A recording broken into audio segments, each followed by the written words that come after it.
araw po sa inyong lahat. Kain po tayo na masarap na kwek-kwek na binibili namin sa tabi ng San Antonio de Padua Parish Church dito sa Los Baños. Ganito po yan ginagawa. Nagmix po sila ng harina na may konting asin at nilagay po ang mga itlog. Then ilalagay na po siya sa mixture ng harina, tubig at mga seasonings na yan. Pagkalagay po nila, kukuhanin nila, then ilalagay po sa kumukulong mantika para ito ay mabalot ng tuluyan sa orange mixture.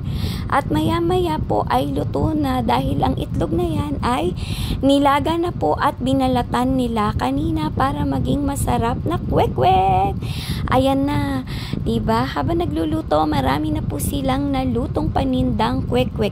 Pag kayo makakagala din po dito sa amin sa Los Baños, Laguna, sa tabi ng San Antonio de Padua Parish Church sa harap ng Robinson, bili rin po kayo sa kanila ng masarap na kwek-kwek.